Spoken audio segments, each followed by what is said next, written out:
RealTalkkWithEli, and right now I am in my little studio thingy. So I just did an interview. Well, okay. The thing was, we were trying to do a live stream interview in the Bird Dog Real Estate group, and I don't know what was going on. The connections were just like, and it was on both ends too. It was like, hey, I want to work on my phone, but then I'm not gonna work on your phone, and then it was just like, well, now I'm gonna work on your phone, I'm not gonna work on your phone. It's just like, why? Maybe it's because everybody's on Wi-Fi now, because the whole lockdown thing, and it's just, maybe, I don't know, maybe the bandwidth. I have no idea. I was on my data anyway, so it shouldn't. I don't know. I have LTE. Like, is 5G switching now? Are they gonna make LTE too slow to operate? I don't know.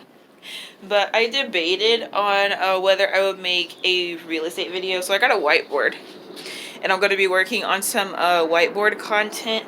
And I debated on whether I should make a video in my current outfit, because like I'm a little tacky right now. And you guys know, like, I'll be tacky on this channel, but this video in particular will be the one that I film with the actual whiteboard footage. That would be on the Bird Dog Real Estate channel. So I don't want to be tacky on there. I want to be actually put together. So it just depends. So actually, let me see. So this would somewhat be the angle. I'd have to figure out, like, so would this be good? I guess this would be fine. I still don't like, I mean, you can still see my pants. So, I mean, it's like whatever, because it's not like terrible, I guess. I don't know. I'm struggling right now. That the connection mess up from the interview is like, it's one of those things that's aggravating. This is from my Mary Kay unboxing. I just did that. I'll tell you about that in a second. But it frustrates me when stuff like that happens, because we've been scheduling it for so long, and this is the second interview now where it was like technical difficulties. The first one, it was like not connection related, at least from my understanding, but I didn't even reschedule that one. We just haven't redone that one. But this one, we're going to try to do it next Thursday. Today is Thursday the 11th. It's also my brother's birthday and my son's birthday. It was earlier this week. He just turned 3. So, but anyway. So here we are with Bird Dog Real Estate. Bird Dog Real Estate investing, okay? You can't even see that. That is so funny. I'd have to use the black one, I guess.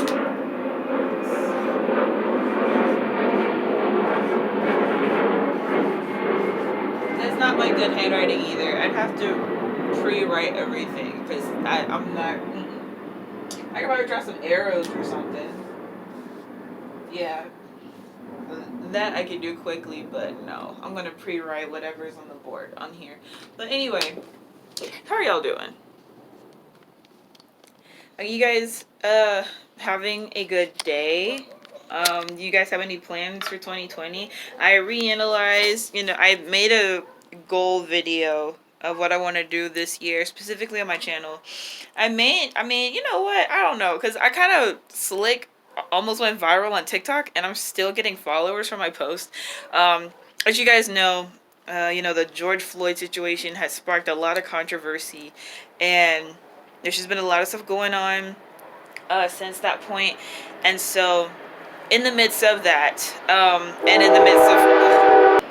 and in the midst of COVID-19, the government has been trying to push this bill and turn it into a law where, like, it's this guy. The thing is, like, it makes me upset because the title of it is so good.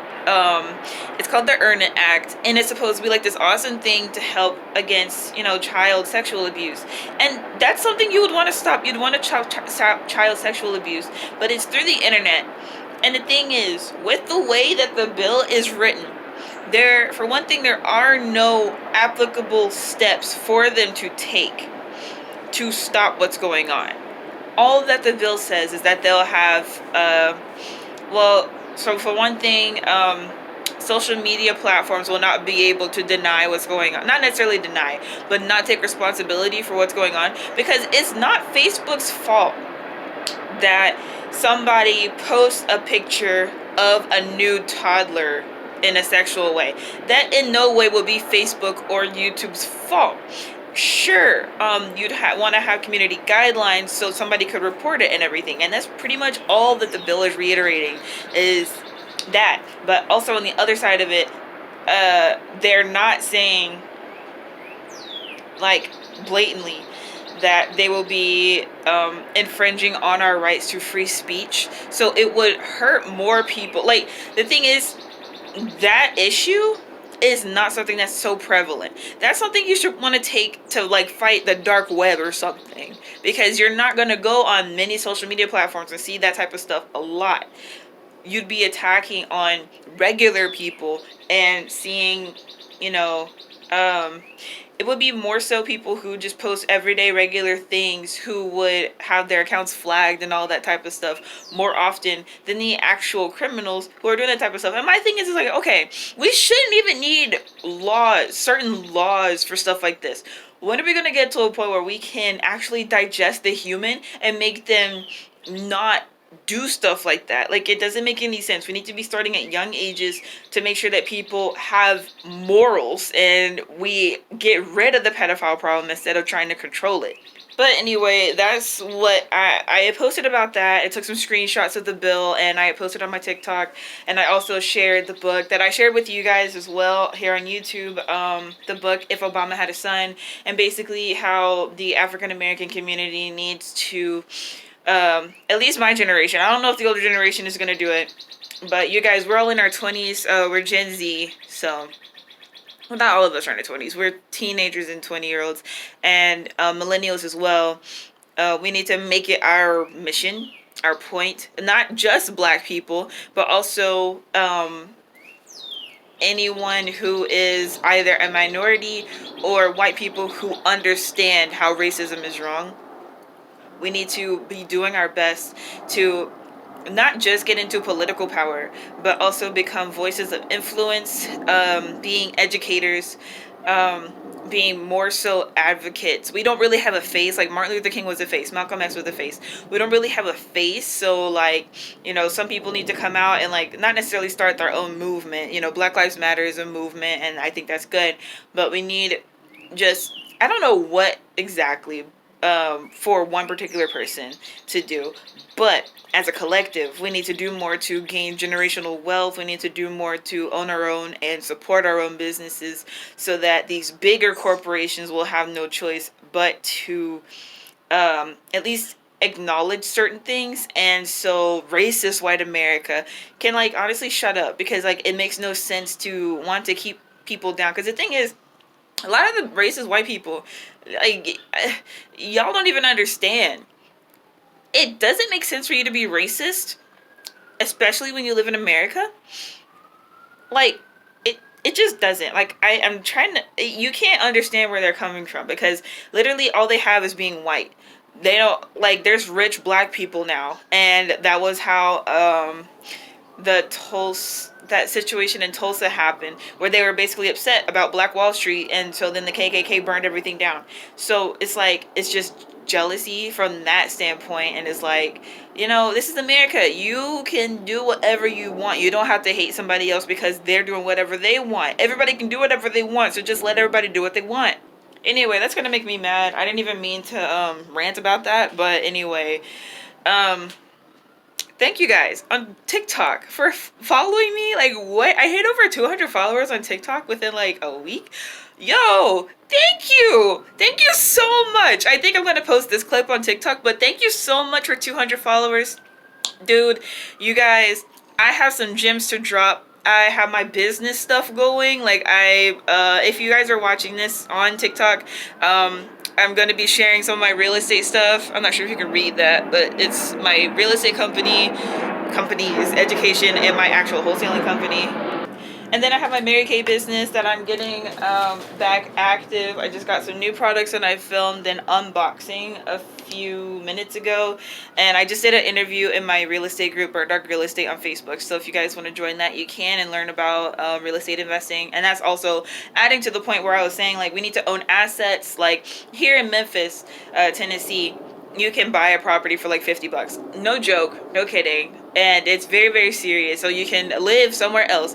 You can buy property here for super cheap. Whether that property produces you income immediately, you really want to go for income properties, which a good one to hear would be like, you know, you can go all in like $50,000. So whether you leverage that money or you have that cash, you know, that's a pretty good income property as far as like having rentals and whatever. But if you're not looking specifically, but what I mean, anyway, my whole point is whether you're looking for income or not, you need to own property. So you can buy something for as cheap as 50 bucks here and then get it reappraised, and you'll see that the value could be like, with the land by itself, it could be like $10,000, $20,000. It's hard to refinance land by itself because a lot of the properties that are that cheap are usually like vacant lots and whatnot. But you can you can make it work. Property appreciates for the most part, especially if you buy something at $50 or $100, $500, $1,000, and the value is just more than that. Even though that's the price you pay, that's called purchasing under market value.